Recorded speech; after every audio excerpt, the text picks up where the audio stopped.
Okay, we're going to do the problem of the day. Don't forget to draw in your sine wave over here, 90, 180, 270, 360. All right, first of all, I'm going to type in 0. If I typed in 0, that gives me sine of 0, which we know is 0. So that's 2 plus 2 times 0 is 2. So 2, 0, I graph right here. 90. If I go 90, that's sine of 90 is 1.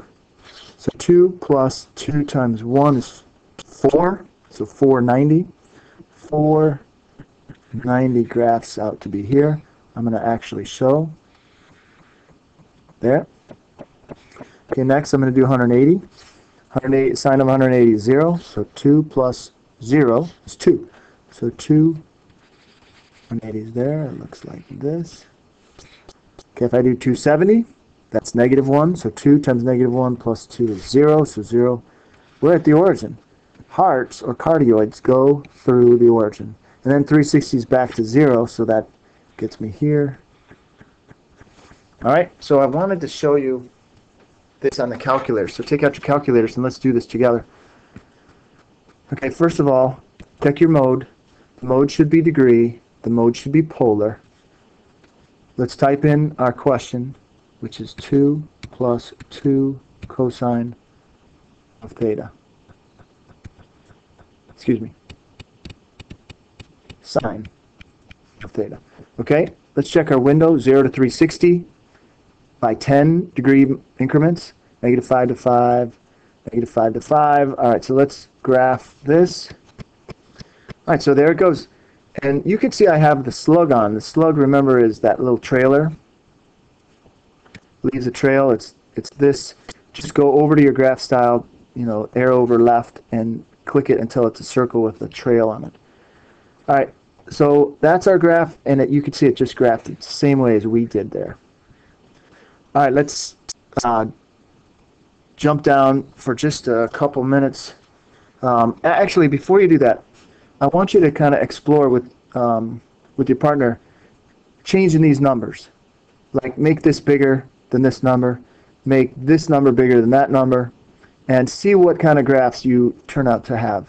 That'll be important. If you could pause the tape for just a few minutes, and then we'll come back and talk about those changes. Okay, so here's a review. If it's a limit zone with no loop, it kind of looks like this. If it's a limit zone with an inner loop, it looks like this. If it's a cardioid, it looks like this. So what's the difference? Well, if the numbers are the same, it's a cardioid. So let's say a 3 and a 3, that's going to be a cardioid. And if it's cosine, it just changes where the direction it goes. Limit zone inner loop, this number that's coefficient of the sine is bigger than this number. So let's say you had a 2 and a 3 there, and you graph that out. That makes an inner loop. And lastly, there's no loop. If you had just the reverse, you had this number bigger than this number, then you have no loop at all. So those are the three cases that are happening right there. Okay, if you could go down to the worksheet, the very far right corner, and take a second and try to match these up.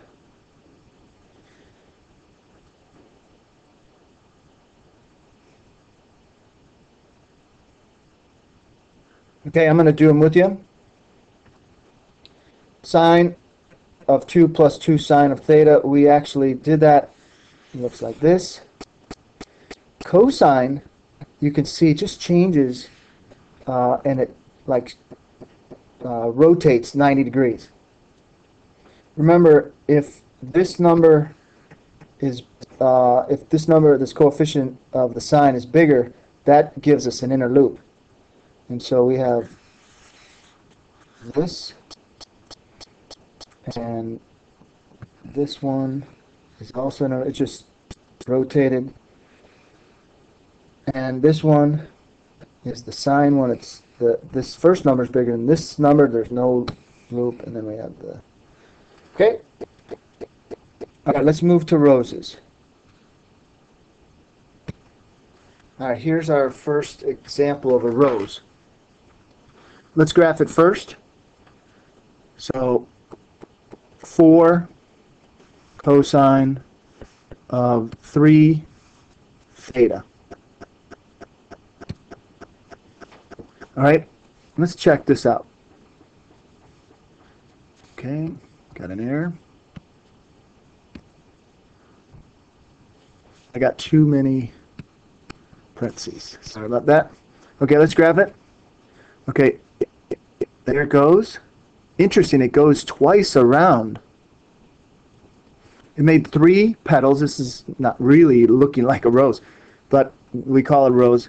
It's 3 petals. The petal length has to do with this number right here. It's 4, its radius is 4. So petal length has to do with the coefficient of the value. The number of petals in this case is the same as that. That's not always the case, but in this case it is. All right? Now, if you want, you're going to have to do this by hand. So I wanted to show you first with the calculator. To do it by hand, we need to check 90 divided by this 3, and we're going to go every 30 degrees. You'll see why in a second. If I put 30 degrees here, actually that'll be my next number. If I put 0 here first, 4 cosine of 0, I got to put my cosine graph. Cosine of 0 is 1. 4 cosine of 0 is the same as 4 times 1 is 4. So 4, 0. Next, 30. 4 cosine of 3 times 30. This gives me cosine, it's hard to see. Cosine of 90. Cosine of 90 is the same as 0. So 4 times 0 is 0. So here. See, this gets me, this number is not 90, but it's 30, so that we could get to the quadrantal 90. All right, the next number, we're just going to go up by 30s, so we'll do 60. That'll be R equals 4 cosine of 3 times 60, which is the next quadrantal, which is 180. So that's 4 cosine of 180. Well, 180 is negative 1. So 4 times that is negative 4. So we went like this. And then negative 4, 60. Negative 4, 60 actually goes here. Isn't that kind of interesting? It just goes on that arc. The next one is 90, which actually gets me to cosine of 100, to 270. Cosine of 270 is 0, so we're back to 0. So this makes sense. You can kind of see the pattern now. Let's do 120. 4 cosine, 3 times 120 is 360. 3 times 360 is, we're back to 1, we're at 4. So 4, 120 is right here. So it kind of looks like this. You can see how we finish it out. There's our rows. Okay, for next, if you could look at this graph, and now I want you to change this number and this number and kind of see what happens. Okay, try to find any patterns. Okay, so pause the tape and change this number and this number on your calculator and give it a try. Okay, so if you found it out, we actually, this number is the length of the petal. This number, if it was even, we double the number of petals. And if it's odd, like it was 3, it's the same number of petals, but it went around twice. So let's say you had 2 there, it's going to be 4 petals. If you had 4 there, it's going to be 8 petals, and so on. If you had 5 here, it'd be 5 petals. All right.